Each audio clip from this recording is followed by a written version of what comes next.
दूरदर्शन के इस खास कार्यक्रम में आपका स्वागत है। मैं हूं तापस भट्टाचार्य और आज हम बात करेंगे बिग कैट अलायंस समिट की, जो पहली बार भारत में हो रहा है।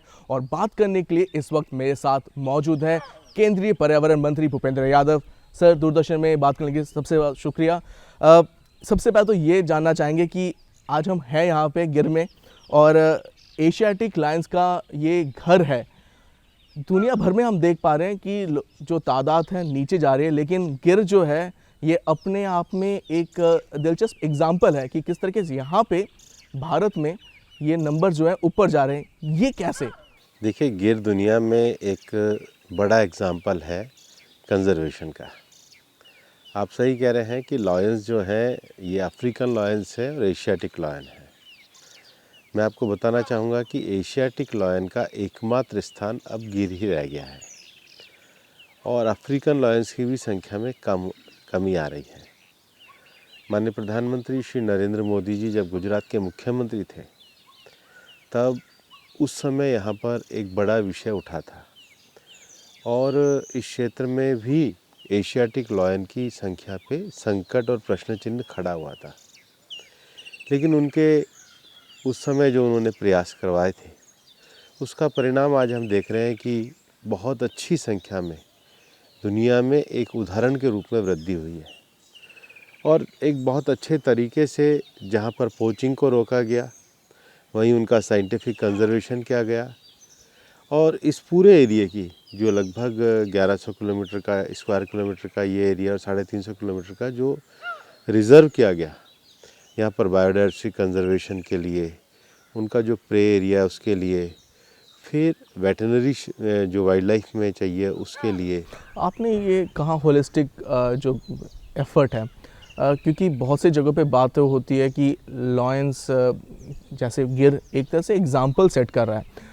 ये एग्जाम्पल्स जो है, ये जो मानक आपने अभी जितनी सारी बातें की, ये जो मानक है, क्या हम एक्सपेक्ट कर सकते हैं कि IBCA के से जो पहला सेशन है उसमें उसके साथ ये मानक भी एक तरह से आगे लेके जाएंगे? IBCA में जो दुनिया के 7 बड़े बिग कैट्स हैं और सबसे बड़ी बात है कि जो 7 बिग कैट्स हैं उसमें से 5 तो भारत में है। गुजरात में लॉयन है। देश में 58 से ज़्यादा हमारे टाइगर रिजर्व्स एरियाज़ हैं। तो दूसरा टाइगर है, तीसरा लेपर्ड है जिसकी संख्या में काफ़ी बढ़ोतरी हुई है, चौथा स्नो लेपर्ड है और जो हमारा हिमालयन रीजन है, लद्दाख से लेकर के और ये जो पूरा अरुणाचल तक का ये जो पूरा एरिया है, इसमें स्नो लेपर्ड का एक बहुत बहुतायत हमारे पाई जाती है। और पांचवा, भारत ने प्रधानमंत्री जी के नेतृत्व में दुनिया में एक अभूतपूर्व उदाहरण भी दिया है कि हमारे यहाँ से 1950-60s में चीता जो था वो एक्सटिंक्ट हो गया था। अब दुनिया में ज़ू में तो चीते रखे जाते हैं, लेकिन आज तक उसका इंटर कॉन्टिनेंट वाइल्ड लाइफ में ट्रांसफ़र नहीं हुआ था। हम लोग नामीबिया से चीता लेके आए, साउथ अफ्रीका से चीता लेकर के आए और अब तो वो 3rd जनरेशन भी आ गई है। तो चीता कंजर्वेशन का प्रोग्राम में उनकी यहाँ के हिसाब से एडेप्टेबिलिटी होना और उनका जो वो अपना वाइल्ड लाइफ में किल करते हैं, रहते हैं, हैबिटेट बनाते हैं, हैबिटेट के साथ अपने आप को समायोजित करते हैं, तो उसमें उनकी एक बड़ी भूमिका रहती है। बाकी जो 2 बड़े बिग कैट्स हैं, जगुआर और प्यूमा, वो तो लैटिन अमेरिका के देशों में पाए जाते हैं। लेकिन इन जो बिग कैट्स हैं, इनका संरक्षण जो है ये हाईएस्ट प्रेडेटर है। एक जो चैन है उसमें सबसे ऊपर आते हैं एपेक्स प्रेडेटर, जो एपेक्स प्रेडेटर है।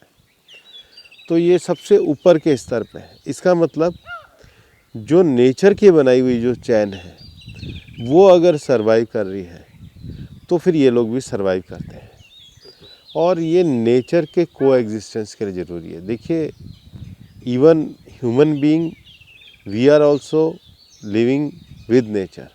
हम इसके ऑनर नहीं हैं। तो जिसने जो नेचर की रचना है, इसके को एग्जिस्टेंस को जानना, इसमें सभी के लिए स्थान रखना, इसमें सभी के को एग्जिस्टेंस को आगे बढ़ाना। आज मनुष्य ने एक बहुत बड़ी तरक्की करी है। आज उसके पास डिजिटल एम्पावरमेंट आया है, साइंटिफिक एम्पावरमेंट आया है, इंफ्रास्ट्रक्चर के बारे में, टेक्नोलॉजी के बारे में, सिविल इंजीनियरिंग के बारे में, वाटर कंजर्वेशन के बारे में, इवन बायोडायवर्सिटी से मेडिसिन के बारे में तो सब कुछ हमने बनाया है। लेकिन हमने उपलब्ध नेचर से ही सब कुछ बनाया है, लेकिन नेचर को हमने नहीं बनाया। हमने नेचर से बनाया, नेचर को नहीं बनाया। नेचर से लिया है। नेचर से लिया है, जो बनाया वो नेचर से लेकर के बनाया। बिल्कुल। तो जब इतना है तो इस नेचर की में बनाई हुई जो चैन है, जिसमें एपेक्स प्रेडेटर ये जो 7 बिग कैट्स हैं, उनका कंजर्वेशन करना चाहिए। दुनिया के जो 97 कंट्रीज़ में हम बिग कैट्स कहते हैं, ज़्यादातर कंट्रीज़ डेवलपिंग कंट्रीज़ हैं, अफ्रीकन, एशियन, लैटिन अमेरिकन। तो ये जो डेवलपिंग कंट्रीज़ है, जो ग्लोबल साउथ हैं, इन्होंने जो प्रकृति की धरोहर को संभाल के रखा है। भारत ने इंटरनेशनल बिग कैट्स अलायंस के माध्यम से प्रधानमंत्री जी के नेतृत्व में उसके नेतृत्व करने का कार्य को शुरू किया है, और ये इसकी सबसे बड़ा उपलब्धि या सबसे बड़ा संकल्प भी है। मैं आऊँगा साउथ साउथ कोऑपरेशन पे, लेकिन उससे पहले क्योंकि हम गिर में हैं और प्री समिट का पहला जो लेग है आपने शुरू किया है गिर से, क्या संदेश जाता है? क्योंकि जैसे कहा कि गिर एक एग्जाम्पल है, शानदार हम देख पा रहे हैं ये जगह भी, तो क्या संदेश जाता है पूरे देश को, पूरे विश्व को? देखो, गिर ने एक जो संदेश दिया है, गिर ने ये संदेश दिया है जिसमें कहते हैं प्रकृति के साथ सहेज कर जीने का, प्रकृति को जीवन का आधार बनाने का, और इकोलॉजी और इकोनॉमी के बैलेंस का। इसके आसपास के क्षेत्र में हमने कृषि क्षेत्र में भी तरक्की करी है, आसपास के ग्रामीण क्षेत्र में, औद्योगिक क्षेत्र में भी तरक्की करी है, पर्यटन के क्षेत्र में भी। यहाँ पर सोमनाथ जी यहाँ पर हैं, द्वारकाधीश यहाँ पर हैं। लेकिन इतना हमारी पर्यटन की संस्कृति, हमारी आर्थिक क्षेत्र की तरक्की, हमारी कृषि क्षेत्र की तरक्की, इतना करने के साथ भी जो हमारा नेचर है, उस नेचर का भी कंजर्वेशन करना।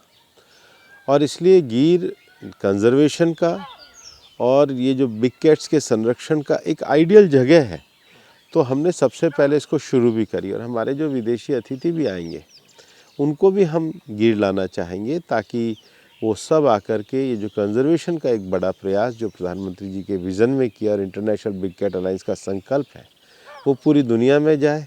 और इसलिए हमने ये प्री IBCA इवेंट भी यहाँ पर किया है। सर, IBC इवेंट की बात हो रही है, पहला IBC इवेंट, प्रधानमंत्री का सपना, विजन साकार होते हुए नज़र आ रहा है। पहला जब समिट होगा 1 जून को, क्या ऑब्जेक्टिव लेके आएंगे? क्योंकि 95 कंट्रीज़ हैं, सबको एक साथ लाना आसान नहीं होता है। सबसे पहला conservation, biodiversity balance, technological support, best practices की शेयरिंग करना, ग्लोबल साउथ का कोऑपरेशन करना, और बायोडायवर्सिटी के प्रति लोगों के मन में अवेयरनेस शुरू करना। इन अनेकों विषयों को लेकर के हम लोग ये कार्यक्रम कर रहे हैं। और 3 दिन चलने वाली इस कॉन्फ्रेंस में पहले दिन हेड ऑफ़ द स्टेट्स रहेंगे, प्रधानमंत्री जी का विज़न रहेगा, और फिर बाकी के जो 2 दिन के कॉन्फ्रेंस है उसमें टेक्नोलॉजिकल सेशन भी चलेंगे। और इसलिए इसमें हमने दुनिया भर के इस में काम कर रहे जो साइंटिस्ट हैं, जो कंजर्वेशन प्रैक्टिसेस में काम कर रहे ऑर्गेनाइजेशंस हैं, जो इंटरनेशनल ऑर्गेनाइजेशन है, जिनको ऑब्जर्वर का स्टेटस भी हमने दिया, जैसे साइटिस को हमने दिया, UNDP को दिया है, तो उन लोगों को भी हमने ऑब्जर्वेशन, जो इस एरिया में काम करने में रुचि रखने वाले, कॉरपोरेट फंडिंग करने वाले लोग हैं, और जो कम्युनिटीज़ हैं। और देखिए, इतना कुछ होने के बाद भी आप देखते होंगे आजकल तो सोशल मीडिया बहुत चलता है। लोग अगर सबसे ज़्यादा पसंद करते हैं तो नेचर की फ़ोटोज़ को पसंद करते हैं नेचुरली। कोई आप किसी व्यक्ति का कितना दिखाओगे, लेकिन जो नेचर का जो फ़ोटो होता है, नेचर का जो अपना रूप होता है, वो उसका जो फ़ोटो, उसका जो लाइव होता है, लोग पसंद करते हैं। तो हम अच्छे फ़ोटोग्राफ़र्स, आर्टिस्ट, उनको भी इन्वॉल्व कर रहे हैं। और हम अपना जो जीवन जीते हैं उसमें बहुत सारे गीत, कविता, हमने सब, हमारा इंस्पिरेशन सोर्स भी नेचर है, हमारा लाइफ जीने का बेसिक सोर्स भी नेचर है। तो हम जो साइंस में एडवांसमेंट कर रहे हैं, हम जो इकोनॉमी में एडवांसमेंट कर रहे हैं, लेकिन हम इसको नहीं भूलना चाहिए कि साइंस और इकोनॉमी का एग्जिस्टेंस भी नेचर के कारण है। वो सबसे बड़ा संदेश है। हम बात करते हैं सर, आपने कहा कि साउथ साउथ कोऑपरेशन की बात की, क्योंकि ये जो फर्स्ट समिट है ये शायद वो छाप छोड़ सकता है, क्योंकि दिल्ली डिक्लेरेशन की लोग बार बार बात कर रहे हैं। साउथ साउथ कोऑपरेशन प्रधानमंत्री का ये एक सबसे बड़ा एक प्रोजेक्ट भी है। कैसे इन सब चीज़ों को देखते हैं IBCA के तहत? देखिए, दिल्ली डिक्लेरेशन मतलब नेचर कंजर्वेशन को लेके, बायोडाइवर्सिटी कंजर्वेशन को लेके, बिग कैट के माध्यम से अवेयरनेस को लेके हम एक होलिस्टिक अप्रोच का एक विज़न पेपर लेकर के आ रहे हैं। और जो कि दुनिया में इस प्रकार की 7 बिग कैट्स का एक पहली बार ये कार्यक्रम हो रहा है। उससे पहले पर्टिकुलर स्पीशीज़ को लेकर के कार्यक्रम हुए हैं। और 7 बिग कैट्स में 97 रेंज कंट्रीज़ तक हमने अप्रोच करने का काम किया है, उनको जोड़ने का काम किया है, उन तक ये बात पहुंचाने का काम किया है। तो ये अपने आप में एक यूनिक और दुनिया में एक अद्वितीय प्रयास प्रधानमंत्री जी के नेतृत्व में हम कर रहे हैं। और इसलिए इसका अभी हम लोगों ने सारे कंट्रीज़ के साथ, पार्टनर लोगों के साथ एक दिल्ली डिक्लेरेशन का एक पेपर सबमिट किया है, जिसको हम एक लास्ट में रेजोल्यूशन के रूप में लेकर के आने हैं। तो दिल्ली डिक्लेरेशन का उद्देश्य यह है कि मैंने जो आपको शुरू में बताया कि जो 97 हमारी कंट्रीज़ हैं, उसमें कंजर्वेशन के साथ साथ ग्रीन जॉब भी डेवलप हो, ग्रीन ग्रोथ भी डेवलप हो, इसमें जो टूरिज़्म की संभावना है वो भी बेहतर हो। तो ये देशों के एम्पावरमेंट कंजर्वेशन की दृष्टि से तो है ही, लेकिन इकोनॉमिक एम्पावरमेंट की दृष्टि से, और ये ग्लोबल साउथ जो है मिलकर के इस तरक्की के मुकाम पे भी आगे बढ़े, ये भी इसका उद्देश्य। पूरा सर्कुलर इकोनॉमी आप लेके आ गए हैं यहाँ पे, क्योंकि सब चीज़ एक साथ ही कंबाइन है। ये ज़रूर जानना चाहेंगे सर कि भारत अभी टेक्नोलॉजी में बहुत आगे, हम आप वापस आ रहे हैं उसमें, टेक्नोलॉजी नो हाउ जो है भारत के पास है। आज जिस तरीके से टाइगर कंजर्वेशन कहिए, लायन कंजर्वेशन कहिए, ये जितने भी बिग कैट के कंजर्वेशन भारत में हो रहे हैं, वहाँ पे हमने टेक्नोलॉजी का यूज़ कर रहे हैं। बहुत से ऐसे देश है जहाँ पे ये टेक्नोलॉजी उपलब्ध नहीं है। तो क्या IBCA के माध्यम से क्या हम उन लोगों को, उन देशों को ऐसी टेक्नोलॉजी दे सकते हैं, या उसको एक जैसे मानक तरीके से निश्चित रूप से अभी इस क्षेत्र में और भी कई देश हैं। मैं ये नहीं कहना चाहता हूँ कि एकमात्र है, कई देश हैं जिन्होंने इसमें काफ़ी अच्छा एडवांसमेंट का काम किया है। और जिन्होंने भी किया है उसकी नॉलेज शेयरिंग होनी चाहिए और कैपेसिटी बिल्डिंग भी होनी चाहिए, क्योंकि अगर हमारे पास है तो दूसरे के पास भी बहुत कुछ अच्छा उपलब्ध है। लोगों ने अपनी साइंस में, अपने वेटरनरी साइंस में, वाइल्ड लाइफ साइंस में और वाइल्ड लाइफ टेक्सोनॉमी में काफ़ी उन्होंने तरक्की करी। बहुत सारे ऑर्गेनाइजेशंस ने भी काफ़ी इसमें काम किया है, साइंटिस्ट ने भी काम किया है, दुनिया भर में अच्छे इंटरनेशनल जर्नल भी इसके निकलते हैं। लेकिन सबका एक साथ आना और कैपेसिटी बिल्डिंग के लिए काम करना, और निश्चित रूप से कैपेसिटी बिल्डिंग को लेकर के हम उनके साथ भी काम करेंगे। उनके जो बेस्ट एक्सपीरियंसेस है उसको हम लेना चाहेंगे, और जो अपने बेस्ट नॉलेज है उसको भी हम शेयर करना चाहेंगे। नॉलेज तो शेयर करनी ही चाहिए, और ये प्लेटफॉर्म उसके लिए एक बेहतरीन प्लेटफॉर्म है। थोड़ा सा फिर से आऊँगा दिल्ली डिक्लेरेशन पे, क्योंकि बहुत से जिनसे मैंने बात की, सब कह रहे हैं कि ये शायद एक मील का पत्थर साबित हो सकता है। सेंट पीटर्सबर्ग का जो समिट था 2010 में, उसके बाद पहली बार वो भी सिर्फ लायन के लिए, टाइगर्स के लिए था, ये 7 बिग कैट्स के लिए है। तो ये ज़रूर जानना चाहेंगे किन किन चीज़ों पे दिल्ली डिक्लेरेशन पे भारत या बाकी देश उसमें ज़्यादातर, जो इसके सारे उद्देश्य हैं उनको लेकर के एक साथ करने का डिक्लेरेशन है। डिक्लेरेशन का ड्राफ्ट हम लोगों ने सर्कुलेट किया है। सब लोगों की कंसेंसस के बाद इसका एक बड़ा विज़न पेपर आना चाहिए, और मेरे को तो लगता है आगे भी होना चाहिए। ये एक ऐसा अनूठा क्षेत्र है जिसमें अभी पहल होनी चाहिए। देखिए, दुनिया में क्लाइमेट के विषय को लेकर के 3 बड़ी दुनिया की यूनाइटेड नेशन की कॉन्फ्रेंसेस चलती है। UNFCCC जो क्लाइमेट चेंज को लेकर के जो थ्रेट है, दूसरा UNCCD जो डेजर्टिफिकेशन ऑफ लैंड है उसको लेकर के विषय चलता है, तीसरा बायोडाइवर्सिटी के लिए चलती है। लेकिन प्रधानमंत्री जी के नेतृत्व में भारत ने दुनिया में क्लाइमेट एक्शन को लेकर के काफ़ी प्रोग्राम बनाए हैं। जैसे हम लोग इंटरनेशनल सोलर अलायंस, एक वैकल्पिक ऊर्जा को लेकर के भारत ने उनके नेतृत्व में काम किया है।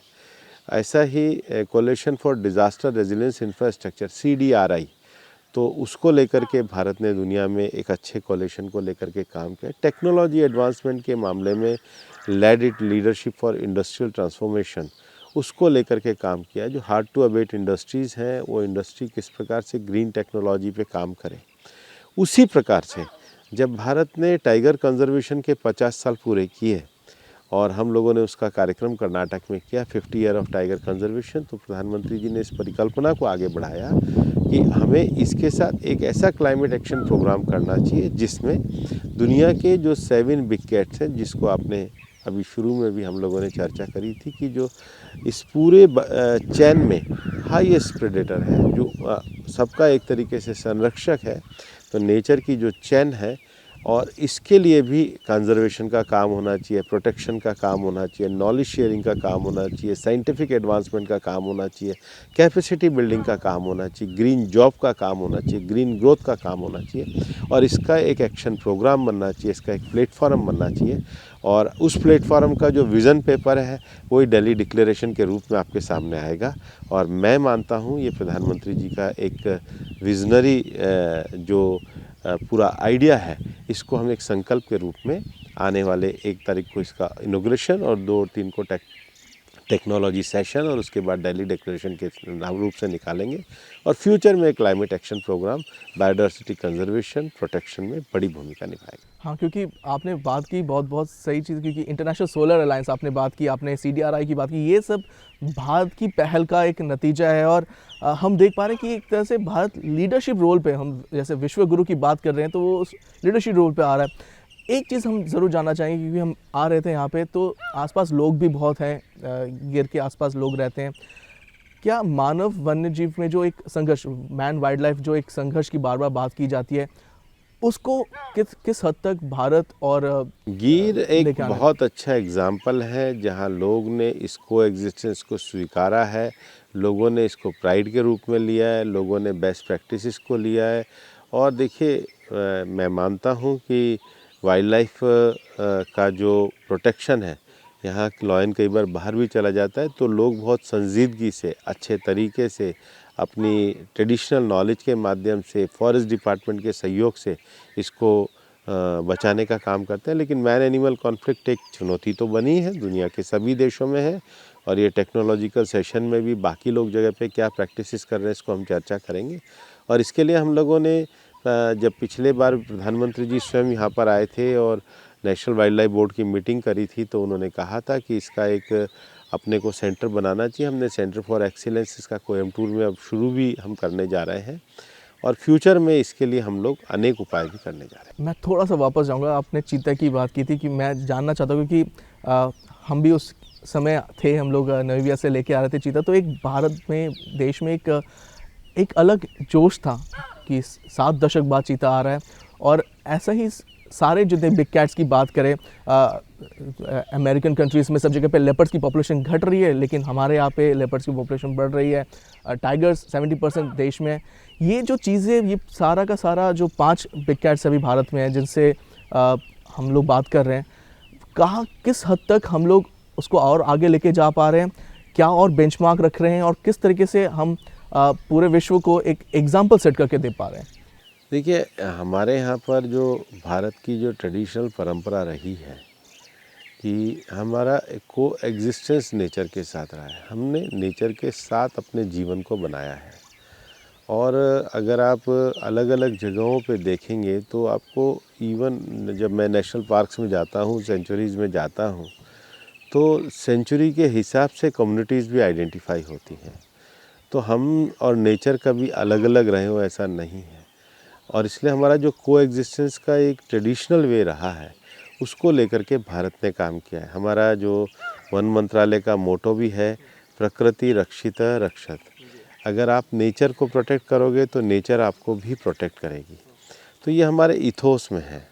हमारी जो प्रेयर भी है, सर्वे भवन्तु सुखिनः, तो उसमें केवल ह्यूमन बीइंग के सुखी होने की कल्पना नहीं करी है, सर्वे मतलब सभी है। और इसलिए हमारे घरों की परंपरा में भी पक्षी को दाना, चींटी को आटा से लेकर के, और हाईएस्ट प्रेडेटर को भी हम लोगों ने उसको माइथोलॉजी में भी कई कहानियों में लिया है। लेकिन ये करने के लिए अब हमको जो नया ज़माना आया है, इसमें दोनों तरह की आवश्यकताएं हैं। हमें विकास के लिए भी रास्ता चाहिए और हमें प्रोटेक्शन के लिए भी रास्ता चाहिए। तो दोनों के एक बैलेंस अप्रोच को हमको लेके चलना पड़ेगा। और इसलिए कंजर्वेशन और प्रोटेक्शन एक बड़ा विषय है जिसको लेकर के हमको काम कंजर्वेशन प्रोटेक्शन दोनों ही है सर। और ये भी बात बहुत सब जगह पे मानी जाती है कि भारत में और आसपास के जो देश में हम देख लेंगे, साउथ एशिया की बात करें, नंबर्स भारत सबसे ज़्यादा आगे हैं। क्या ऐसी चीज़ है जो भारत कर रहा है? मतलब आपने कही कि कम्युनिटी तो है ही, लेकिन जो लोग हैं वो भी बहुत ज़्यादा काम कर रहे हैं। हमारे इको सेंसिटिव जोन्स एरिया हैं उनको हम मार्किंग कर रहे हैं। जितने भी रिज़र्व फॉरेस्ट है वहाँ पे हम एक वाइल्ड लाइफ मैनेजमेंट के सिस्टम को चला रहे हैं और वाइल्ड लाइफ मैनेजमेंट सिस्टम को हम एक साइंटिफिक रूप दे रहे हैं, अपने ऑफिसर्स की ट्रेनिंग कर रहे हैं। और सबसे बड़ी बात है हम कम्युनिटी इन्वॉल्वमेंट और कम्युनिटी के साथ मिलकर के इसको काम को आगे बढ़ाने के लिए प्रधानमंत्री का एक मिशन लाइफ जो है वो देश में नहीं विदेशों में भी माना जा रहा है। सर्कुलर इकोनॉमी, सस्टेनेबल डेवलपमेंट की बात की जा रही है। IBCA में इस पे कितना जोर रहेगा?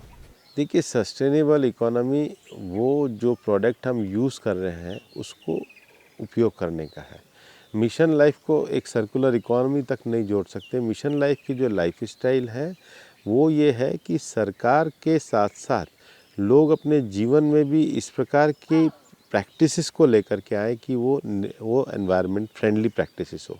वो टेक्नोलॉजी का विषय भी हो सकता है, वो अपने डेली हैबिट्स के कंजम्पशंस का भी विषय हो सकता है, वो चीज़ों के रीयूज़ का भी विषय हो सकता है। क्योंकि कब तक आप धरती को खोदकर ही उसका उपयोग करते रहोगे, जो हमारी चीज़ें हैं जो वो उसको वापस से रीयूज़ रीसाइकल नहीं करो, तो जो आज की शहरी सभ्यता है उसको लेकर के करना है। दूसरी तरफ नेचर का दिया हुआ जो अद्भुत उपहार है, नेचर के जो डिफरेंट, क्योंकि देखिए जहाँ पर बर्फीली जगह है वहाँ पर अलग तरह की वनस्पति है, जहाँ पर ड्राई एरिया है वहाँ पे अलग तरह की वनस्पति है, जो समुद्री एरिया है वहाँ अलग तरह की वनस्पति है।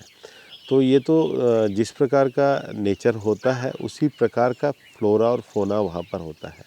इसका कंजर्वेशन और प्रोटेक्शन करना, इसका जो वाइल्ड लाइफ का कंटेंट है और उसका जो एक लाइफ सिस्टम है, रियल लाइफ सिस्टम है, उसका प्रोटेक्शन करना भी ज़रूरी है। जहाँ इसलिए एक तरफ कंजर्वेशन और प्रोटेक्शन के लिए हम काम कर रहे हैं, वहीं दूसरी तरफ जिसको हम मॉडर्न वर्ल्ड कहते हैं उसके रिसाइकल और रीयूज़ पे काम कर रहे हैं। इसमें जो सबसे बीच का विषय है वो मनुष्य का अपना जीवन है। इसलिए अपने जीवन में हम केवल सब कुछ भोग करने के लिए नहीं करें, हम कुछ एथिकल प्रिंसिपल्स को भी लाइफ में डेवलप करें जो फ्यूचर में हमारे कंजम्पशन पैटर्न को कंट्रोल करे, जो फ्यूचर में हमारे रिसाइकलिंग को कंट्रोल करे, जो केवल हमारे ऊर्जा के सही उपयोग को हम किस प्रकार से करें। तो वो केवल उपयोग कंजम्पशन का नहीं होना चाहिए, उसमें साइंटिफिक एडवांसमेंट में भी होना चाहिए। पर्सनल बिहेवियर में ये जब चीज़ आएगी तो चीज़ आगे बढ़ेगी। और इसलिए हम कई बार कहते हैं कि हम सिविल साइंस की बात करते हैं, सिविल रूल्स की बात करते हैं, सिविक सेंस की बात करते हैं। उसी प्रकार से हमें एनवायरमेंटल कॉन्शियसनेस पे भी आगे जाना होगा। और मुझे लगता है प्राथमिक रूप से मिशन लाइफ उसका एक बहुत बड़ा मिशन है। आखिरी सवाल सर, क्योंकि पहला समिट है, इनॉग्रल समिट है, सबकी निगाहें भारत पे, पूरे विश्व देख रहा है। ये जो आपने ऑब्जेक्टिव बता दिए, गिर नेशनल पार्क से क्या मैसेज जाएगा पूरे विश्व को? वसुदेव कुटुंबकम, वन अर्थ वन फैमिली, जो PM साहब ने G20 में दिया था। हमारा अपना एग्जिस्टेंस नहीं, सबके साथ हमारा एग्जिस्टेंस है। हम नेचर से ऊपर नहीं है, नेचर हमारे लिए है, लेकिन वो हम उसके ऑनर नहीं, हम उसके ट्रस्टी हैं। और मुझे लगता है कि ट्रस्टीशिप को जो गांधी जी ने पूरे दुनिया को एक मंत्र दिया है, उसका एग्जीक्यूशन रूप जो करने का समय है, ये इंटरनेशनल बिग कैट अलायंस का सबसे बड़ा संकल्प है जो दिल्ली डिक्लेरेशन के रूप में भी आएगा। बहुत बहुत शुक्रिया हमसे बात करने के लिए। तो ये थे केंद्रीय पर्यावरण मंत्री भूपेंद्र यादव, बता रहे थे कि वन अर्थ वन वर्ल्ड वसुदेव कुटुंबकम का नारा यहाँ से, गिर नेशनल पार्क से, पूरे विश्व को यहाँ से। मैं तापस भट्टाचार्य लेता हूँ आपसे इजाज़त। दूरदर्शन में खबरों का सिलसिला जारी रहेगा। नमस्कार।